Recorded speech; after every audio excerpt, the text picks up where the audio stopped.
Hello! నేను మీ రచనా శృంగ వరకు welcome to federal Andhra Pradesh. 9 ఏళ్ల నుంచి 'శర్వానంద్' హిట్ కోసం ఎదురు చూస్తూ ఉన్నాడు. ఆల్‌మోస్ట్ ఇప్పుడు 9 ఏళ్ల తర్వాత కూడా ఏదైతే ఎప్పుడైతే అతనికి సంక్రాంతి రోజే రిలీజ్ అయినటువంటి 'శతమానం భవతి' మంచి హిట్ అయింది. సో, అదే సంక్రాంతి సీజన్‌లో మళ్ళీ 'Nari Nari Naduma Murari' Nandamuri Balakrishna all time classic cinema అది. All time hit cinema. ఆ టైటిల్‌తో వచ్చాడు. అది కొంత క్యూరియాసిటీ క్రియేట్ చేసినప్పటికీ ఆల్‌మోస్ట్ ఆల్ ఈ సినిమాతో పోటీలో 'నవీన్ పోలిశెట్టి' చిన్న సినిమా, 'అనగనగా ఒక రాజు' ఉంది. ఇంకో పక్కన పెద్ద సినిమాలున్నాయి. సో, ఈ మొత్తం ఈక్వేషన్స్‌లో 'నారి నారి నడుము మురారి' కంటెంట్ పరంగా ప్రేక్షకుల్ని ఏమాత్రం ఆకట్టుకోగలిగింది. ఇప్పటి వరకు వచ్చిన 4 సినిమాలు కొంత పాత కథనాలతో ఉన్నాయి. అట్‌లీస్ట్ 'నారి నారి నడుము మురారి' ఒక కొత్త కథతో వచ్చిందా లేదా? 'శర్వానంద్' 9 ఏళ్ల తర్వాత వచ్చినందుకు అట్‌లీస్ట్ కథ పరంగా బలంగా వచ్చాడా లేడా? ఈ విషయాల గురించి మనతో మాట్లాడడానికి సూర్యప్రకాష్ జోషిలా గారు ఉన్నారు. సూర్యప్రకాష్ జోషిలా గారు సీనియర్ ఫిల్మ్ క్రిటిక్ అలాగే స్క్రిప్ట్ కన్సల్టెంట్. సూర్యప్రకాష్ గారు welcome to federal Andhra Pradesh. First మీకు సంక్రాంతి శుభాకాంక్షలు. హాయ్ అండి. చెప్పండి, 'శర్వానంద్‌ని' ఆల్‌మోస్ట్ ఆల్ ఒక డెకేడ్ అయిపోతుంది అనుకోవచ్చు. ఈ 'నారి నారి నడుము మురారిలో' ఈ 9 ఇయర్స్ ఆల్‌మోస్ట్ 10 ఇయర్స్ మధ్యలో యాక్షన్ ఏదో ట్రై చేసి ప్రేక్షకులతో కనెక్ట్ కాలేకపోయాడు. తన జోన్ ఆఫ్ ఆడియన్స్ ఎవరైతే ఉన్నారో. సో, ఇది మంచి కమ్‌బ్యాక్ అని అనుకుంటున్నారా? అంటే నిజానికి 'శర్వానంద్' మంచి ఆర్టిస్ట్ అండి. కాపోతే ఏంటంటే అతను ఎంచుకున్న కథలనండి లేకపోతే ఏదో మిడిల్ లైఫ్ క్రైసిస్ అన్నట్టుగా ఆర్టిస్టులకు కూడా ఒక ఏజ్ దాటుతున్నప్పుడు ఆ క్రైసిస్ వస్తాయి. అంటే అప్పుడు దాకా చేసిన కథలనే మళ్ళీ ఏజ్ 2 కూడా సైమల్టేనియస్‌గా ఇబ్బందులొస్తాయండి. అంటే ఆ ఏజ్‌కి తగినట్టు కథలు రావు. కొంత దూరం వెళ్ళిన తర్వాత మళ్ళీ రీసెట్ అవ్వడం, రీస్టార్ట్ అవ్వడం కెరీర్ జరుగుతుంది. ఓ రకంగా అలాంటి ఫేజ్ అనుకుంటున్నాను. ఎందుకంటే 'శర్వానంద్' మంచి ఆర్టిస్ట్ కాబట్టి. ఇది 'నారి నారి నడుమరారి' సినిమా ఒక రకంగా ఏంటంటే కంబ్యాక్ ఫిల్మ్ ఇది. సంక్రాంతికి రాపోతే గనక ఈ సినిమా గురించి చాలా ఎక్కువగా మాట్లాడుకునేవారు ఈ సినిమా గురించి. ఎందుకంటే చాలా బావుంది. ఫన్ బాగా వర్కౌట్ అయింది. సినిమాలో స్క్రిప్ట్ బేస్డ్ సినిమా. అంటే ఓ రకంగా నాకు నచ్చిన విషయం ఏంట్రా అంటే ఏదో ఇమేజ్‌ని పట్టుకొని ఒక హీరో ఇమేజ్‌నో లేపోతే ఇంకోటి ఏదో పట్టుకొని సినిమాని వర్కౌట్ చేయాలని కాకుండా కేవలం స్క్రిప్టు దాంట్లో క్యారెక్టర్‌లో కొన్ని మలుపులు అనుకుని వాటి నుంచి ఫన్ జనరేట్ చేయటం. అది బాగా మంచి విషయం అండి ఈ సినిమాలో 'నారి నారి నడుమరారి'లోను. ఇప్పట్లో బాలకృష్ణ గారి సినిమా కూడా మంచి ఫన్ను, రొమాంటిక్ ఫిల్ము. నిజానికి ఆ సినిమాకి, ఈ సినిమాకి అసలు సంబంధం లేదు. టైటిల్‌లో తప్పిస్తే ఏ విషయంలో కూడా సంబంధం లేదు. అలాగే చాలామంది 'నారి నారి నడుమరారి' అంటే ఇద్దరు అమ్మాయిల మధ్యన ఇరుక్కుపోయి ఇబ్బంది పడే క్యారెక్టర్ అనుకుంటారు. కానీ నిజానికి దీంట్లో అలాంటి కథ కూడా కాదు ఓ రకంగా. వేరు వేరు సమయాల్లో అంటే వేరు వేరు సమయాల్లో ఇద్దరు అమ్మాయిలు ఒకరి జీవితంలోకి వచ్చినప్పుడు అవి తిరిగి మళ్ళీ రిపీట్ అయితే ఇవే పరిస్థితులు ఏమవుతుందనేది ఒక గమ్మత్తైన స్టోరీ లైన్‌తో రాసుకున్నారు. మంచి స్క్రిప్ట్ బావుంది. డైలాగులు బావున్నాయి. వాటిలన్నిటిలోకి శర్వానంద్ పెర్ఫెక్ట్‌గా అంటే అసలు శర్వానంద్ కామెడీ సినిమా చేస్తాడా? చేస్తే ఎలా పెర్ఫార్మ్ చేస్తాడు? అతను వర్కౌట్ అవుతాడా? అనే సందేహం చాలా మందికుంది. దాన్ని ఈ సినిమా బ్రేక్ చేసింది. అతను మళ్ళీ కొత్త జనర్ అంటే జెన్‌జీ వాళ్ళకి కూడా అతను వర్కౌట్ కాగలడు అన్న ఓ రకమైన ధీమానిచ్చిన ఫిల్మ్ అండి ఇది. అంటే ఇన్ బిట్వీన్ అంటే హిట్ కెరియర్ లేనప్పుడు కూడా 'శర్వానంద్' స్టోరీస్ వరకు చూసుకుంటే ఆల్‌మోస్ట్ ఆల్ మంచి స్టోరీలే. మరీ తీసి పడేసే ఎంతో కొంత స్టోరీ ఉన్న కథలు. అంటే అందులో హిట్టయ్యే అసలు ఎటువంటి స్టోరీలు వేరు, మంచి స్టోరీలు వేరు అంటారు మళ్ళీ మధ్య మీరు. మైట్ బి 'శర్వానంద్' ఫిట్ అవ్వడంలో కావచ్చు, స్క్రీన్ ప్లే పరంగా కావచ్చు కొన్ని ఉండొచ్చు. సో, చాన్నాళ్ళ తర్వాత మీరన్నట్టు ఇది బావుంది అన్నారు కాబట్టి అంటే అది ఈ కామెడీ సినిమా. స్టోరీ కామెడీ దీంట్లో సినిమా. ప్లస్ ఏంట్రా కామెడీ అంటే సినిమాలో అతను ఆ! ఫన్న సినిమాలో శర్వానంద్ చేసింది చాలా తక్కువ. ఫన్న సినిమాలో తక్కువ. అతను కనపడడు. హ్మ్. సో, ఫన్ సినిమాలో కనబడిపోవడం ఒకటి. ఇంకొకటి ఫన్ సినిమాలో మీరన్నట్టు స్టోరీ ఉండడమే చాలా రేరెస్ట్ అవును. ఫన్స్. ఫన్ అవును. స్టోరీ ఎలిమెంట్స్‌తో ఏదో ఒకటి మిక్స్ అండ్ మ్యాచ్ చేసి చేసేయొచ్చు. అవును.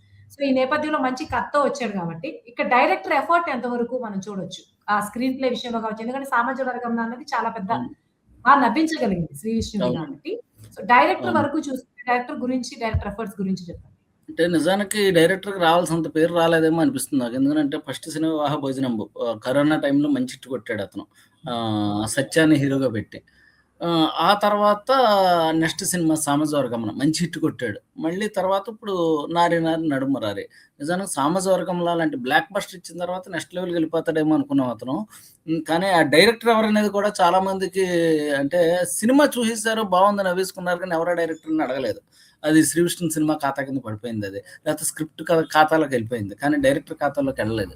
ఇప్పుడు కామెడీ సినిమాలకుండే తలనొప్పి అదేనండి. ఏంటంటే ఎక్కడో ఒకప్పుడు ఒకానొక టైంలో 'జంజాల్' గారు, ఈవి సత్యనారాయణ గారు వీళ్ళందరూ ప్రత్యేకంగా కామెడీకి బ్రాండ్ ఎయగలిగారు గానీ, ఇప్పుడు కాలంలో కామెడీ సినిమా అంటే కాసేపు నవ్వుకొనొచ్చేస్తున్నారు గానీ, వాళ్ళకి ఆ కామెడీ డైరెక్టర్లు ప్రత్యేకంగా పాపం సరైన గుర్తింపు రాట్లా. కానీ కామెడీనే చాలా కష్టం. చాలా చాలా కష్టం నవ్వించడం తెర మీద. ఎందుకంటే ఒక చిన్న జోకేసి ఎదుటి వాళ్ళని నవ్వించడమే ఎంతో కష్టమైనప్పుడు మీరు 2:30 గంటల సేపు వాడిని కంటిన్యూగా నవ్వించి భలే చేసాడు అనిపించడం చాలా కష్టం. ఆ విధంగా డైరెక్టర్ ఈ 3 సినిమాల్లో కూడా పెర్ఫెక్ట్‌గా బాగా నవ్వించాడు. నాకు మళ్ళీ 'సామాజిక వర్గం' స్థాయి ఫన్ దీంట్లో కనపడింది. దీంట్లో ఇంకోటేంటంటే సిమిలారిటీ ఏంటంటే నరేష్ 'సామాజిక వర్గంలో' నరేష్ హైలైట్ అయ్యారు. అదే విధంగా ఇక్కడ కూడా మన సీనియర్ నరేష్ కామెడీనే హైలైట్ అవ్వడం విశేషమండి. ఒకటి చెప్పండి మీరు ఈ 'వివాహ భోజనంబు' గావచ్చు, 'సామాజిక వర్గంలో' గావచ్చు, మీరు దాని ప్యాటర్న్‌లో ఉంది గాబట్టి. సో, ఈ టైప్ ఆఫ్ కామెడీ స్క్రీన్ ప్లేకి అంటే కామెడీ సినిమా కష్టమే. అలాగే ఓ పక్కన 'మనశంకర వరప్రసాద్' గావచ్చు, 'భర్త మహాశైలికి విజ్ఞప్తి' గావచ్చు, 'అనగనగా ఒక రాజు' కావచ్చు. ఇవి కూడా కామెడీ స్క్రీన్ ప్లే. కాపోతే అవన్నీ చాలా రొటీన్ స్టోరీ. సో, అవును. ఒక మీరే చెప్పారు కష్టమని. అక్కడ అవును. కన్నా ఇక్కడ స్క్రీన్ ప్లే ప్రకారం స్టార్స్ ఇమేజో, ప్రమోషన్స్ పక్కన పెడితే కేవలం స్క్రీన్ ప్లే ప్రకారం కొత్తగా కామెడీని కొత్తగా ప్రెజెంట్ చేయడం కావచ్చు మీరన్నట్లు. ఈ డిఫరెన్స్‌ని ఎలా చూస్తారు?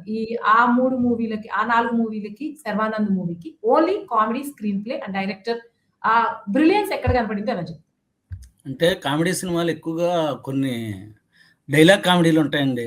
డైలాగ్ కామెడీలుంటాయి కామెడీ సినిమాలనగానే. Situation comedy సినిమాలుంటాయి.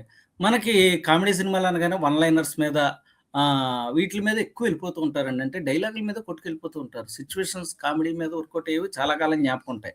ముఖ్యంగా ఒక విచిత్రమైన సిట్యుయేషన్‌లో హీరోని పాడేసిన సినిమా మనకి 'సామాజిక వర్గమన'. అదేవిధంగా 'వివాహ భోజనంబు'. అదేవిధంగా ఇప్పుడు ఈ సినిమా 'నారి నారి నడుమరారే.'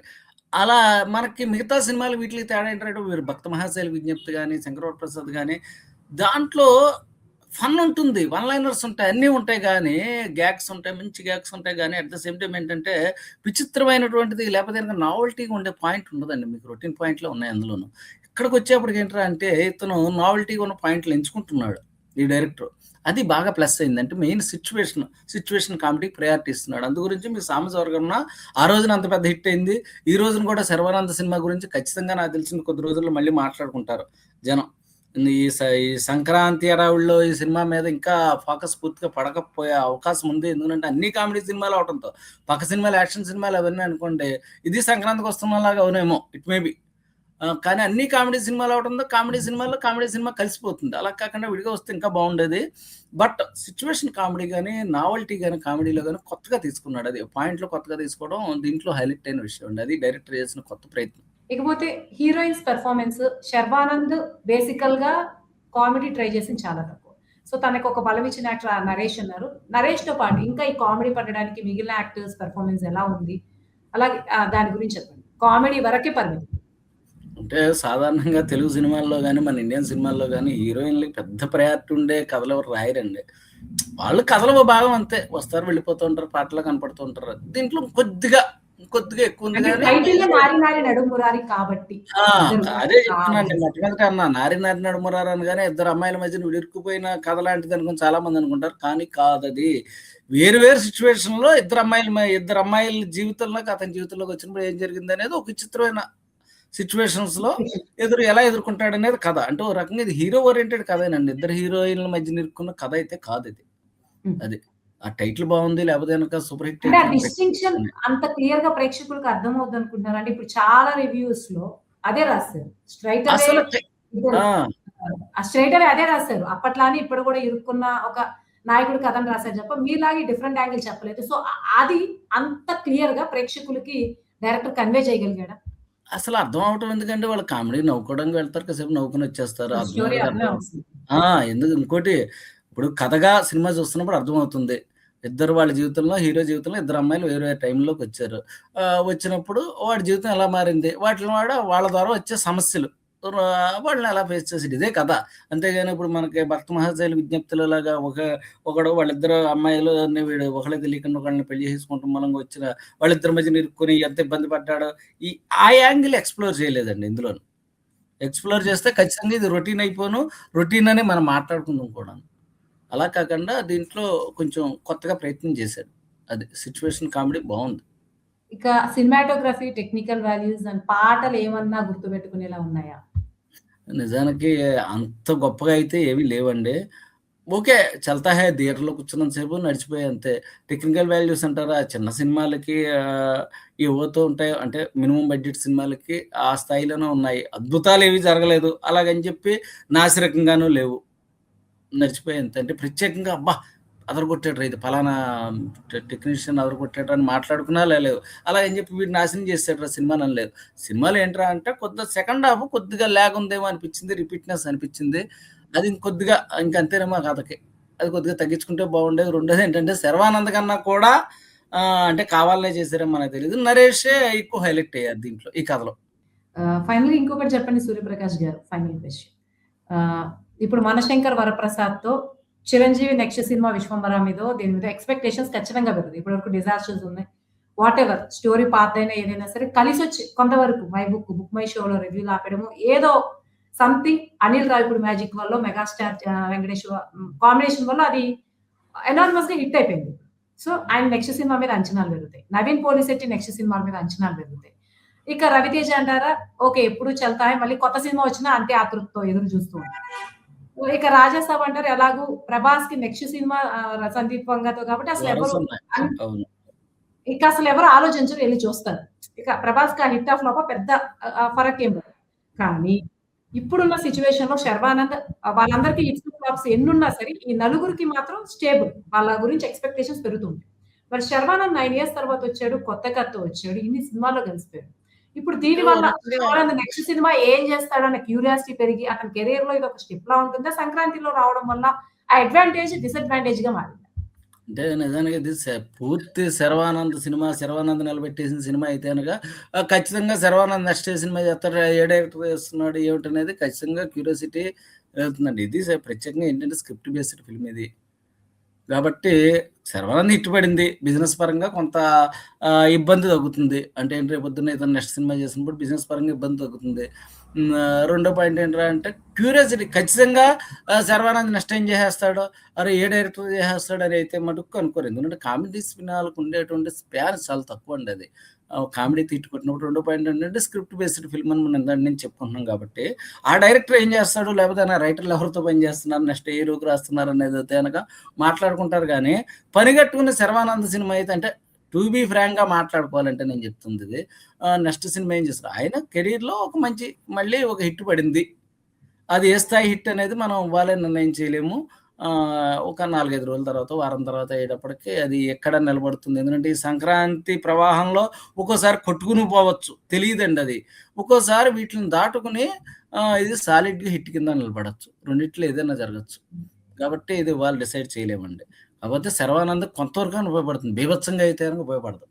అది వాస్తవం. సో, ఓవరాల్‌గా ఈ సినిమాకి మీరు ఏ రేటింగ్ ఇస్తారు? ప్లస్ అండ్ మైనస్ అండ్ ఒక రేటింగ్ లాగా ఇవ్వాలంటే ఏమిస్తారు? రే ఆల్రెడీ రేట్ చెప్పేసారు. జస్ట్ అన్ని పాజిటివ్సే చెప్పారు కాబట్టి జస్ట్ ఆ! ఓవరాల్ రేటింగ్ ఏమిటండి రేటింగ్ అని కాదు. కాంబినేషన్ అంటే అందరూ ఆల్రెడీ మీరు చేసారు. Box office winner family audience ఈ సినిమాని ఒకటేనండి. ఎవరు చూడొచ్చు, ఫ్యామిలీ ఎవరు చూడరు. ఆడియన్స్ చక్కగా చూడదగ్గ సినిమా ఇది. దీనికి మామూలుగా అయితే 2:30 టు 3 మధ్యన ఇచ్చే సినిమా 2:30. ఎందుకంటే సెకండ్ హాఫ్ కొద్దిగా పడుతూ లేస్తూ నడిచింది. 'అనగనగా ఆహ్, ఒక రాజుకి' ఏ రేటింగ్ ఇస్తారు మీరు ఆ లెక్కన? 'అనగనగా ఓ రాజు' కంటే అది ఇంతే. అదైతే గనక నాకు పాత రొటీన్ కథ అనిపించింది కాబట్టి ఎంత కాసేపు థియేటర్‌లో నవ్విచ్చినా కూడా అది అంతేనండి అది. 2, 2:30 మించి ఇవ్వలేం. 2:30 మించి ఇవ్వలేం. అది. హ్మ్. ఓకే. పూర్తిగా అంటే ఒక అద్భుతం జరిగినట్టుగా జరగట్లేదు కదా! హ్మ్. సినిమా అది. అనేది. సినిమా అనేది హ్మ్. మనం ఇప్పుడు కొన్ని సినిమాలకి అది జరుగుతుందది. ప్రతి సినిమాకి అది జరగదండి. ఇవి అప్పటికప్పుడు ఆ కాసేపు థియేటర్‌లో ఉన్నంత సేపు నవ్వించాయి, బావుంది. సరదాగా నవ్వుకొనొచ్చేసాం. అంతే. అంతేగాని కలకాలం గుర్తుపెట్టుకున్న సినిమాలకు మేము 3, 4, 5 రేటింగ్‌లు ఇచ్చుకోవాలి. కాదు కదా హ్మ్. ఇవి. సో, అది. Just come and go. Come and go. అంతే. కొంత హీరోలకి ఇమేజ్ పోకుండా అట్‌లీస్ట్ వాళ్ళ ప్రేక్షకులు గుర్తుపెట్టుకునేలా అంతే. కొంత బావుంది సినిమా. మార్కెట్‌లో చేసే హ్మ్. సినిమా. వాళ్ళు అదే దుద్దే. ఇప్పుడు వాళ్ళు కామెడీ సినిమా చేసేటప్పుడు జనాలు నవ్వుకోవాలి. చాలు అంతకు మించి అన్న దృష్టిలోనే వాళ్ళు సినిమాలు అవే సినిమాలు చేస్తున్నారండి. లేపోతే చేయరు కదా! వాళ్ళ వాళ్ళు అదే పర్పస్ అయితే అచీవ్ ఆ! చేశారు. అంతే వాళ్ళ కదా! టార్గెట్ ఎలా అలా ఒడ్డున పడిపోవాలి. లాస్ట్ ఇయర్ కామెడీ సినిమాలతో సంక్రాంతి కామెడీనే సూపర్ హిట్ కొట్టింది. ఈ ఏడాది కామెడీతోనే వర్కౌట్ చేయాలని అందరూ దిగారు. రంగంలో దిగారు. అంటే అందరి టార్గెట్ ఎలా అలా కామెడీతో ఒడ్డున పడిపోదామని. కామెడీతో అంతేగాని వర్క్ క్లాసిక్ గడ్డున తీద్దామని ఎవరు అనుకోలేదు కదా! గడ్డున పడడం పడిపోయారు. సో, 'చిరంజీవి' గారితో సైతం క్లాసిక్ తీద్దామని ఎవరు అయితే రాలేదు. అది నిజం. రాలేదు. సో, ఏదేమైనప్పటికీ 'రాజాసాబ్' ట్రై చేసి ఫెయిల్ అయినా ఏదేమైనప్పటికీ అనుకున్న ఎయిమ్‌నైతే 'నారి నారి నడుమురారి' రీచ్ అయినట్టే అనుకోవాలి. ఫస్ట్ డేకి ఆ! ఈ మాత్రం పాజిటివ్ టాక్. ఎందుకంటే ఆ! కొంచెం నెగెటివ్ టాక్ వచ్చినా ఉన్న సినిమాలో నిలబడలేదు ఫస్ట్. అవునండి. ఇప్పుడు సో, 'భక్త కాబట్టి నారి మహాశైలు' కన్నా లాగొచ్చిందనుకోండి టాక్ అసలు బాగోలేదు అన్నట్టుగా అయిపోయేది పరిస్థితి. అంటే ఓకే. అయిపోయింది. ఓకే కాబట్టి అన్నారు ఆ సినిమాకి. అది అంటే పరిస్థితి. ఇప్పుడు రేస్‌లో ఉన్నట్టే లెక్కనుకోవాలి. 'నారి నారి రేస్‌లో నడుమురారి' ఉంది. ఆల్‌మోస్ట్ రేస్‌లో 100% ఉంది. సో, లెట్స్ అది. Wait and see. ఒక వారం చూస్తే ఈ అది. సంక్రాంతి బజ్ పోయినాక దానికి ఇంకా పెరిగినా పెరగచ్చు. సో, అసలేంటనేది ఇప్పుడు పెరగచ్చు. లేపోతే ఈ ప్రవాహంలో కొట్టుకుపోవచ్చు. చెప్పలేమండి ఇవి. కొట్టుకుపోవచ్చు. అది. ఏ ఏదేమైనప్పటికీ ఎందుకంటే సంక్రాంతి శర్వానంద్ అయిన తర్వాత సంక్రాంతి సినిమాల గురించి ఎవరు మాట్లాడరు గాబట్టి. మాట్లాడుకోం. కాబట్టి అప్పుడు ఇంకో కొత్త సినిమా అది. వస్తే వెళ్ళిపోవచ్చు. అది. అప్పుడు కూడా వాటిని క్రాస్ చేసే రేంజ్‌లో ఉంటే ఉంటే శర్వానంద్ అప్పుడు నిజంగా మనం కమ్‌బ్యాక్ ఇచ్చాడు. అది. ఖచ్చితంగా మాట్లాడుకుందాం. అప్పుడు మాట్లాడుకోవాలి. అదండి. Anyways thank you so much Suryaprakash గారు. ఓవరాల్‌గా ఈ సినిమాతో శర్వానంద్ పేరైతే గుర్తుపెట్టుకునేలా చేసాడు. అట్‌లీస్ట్ షీ ఈస్ చేశారు. యాక్టింగ్ సంథింగ్ అవును. మంచిగా బయట చేస్తున్నాడు. పడ్డాడు కొద్దిగా దాని నుంచి. ఆ బయటపడ్డాడు. బ్లాక్ అట్‌లీస్ట్ నుంచి. కంప్లీట్‌గా ఫేస్ ఆఫ్ కాకుండా ఆ అదండి. సినిమాలతో పోటాపోటీగా నిలబడగలిగాడు.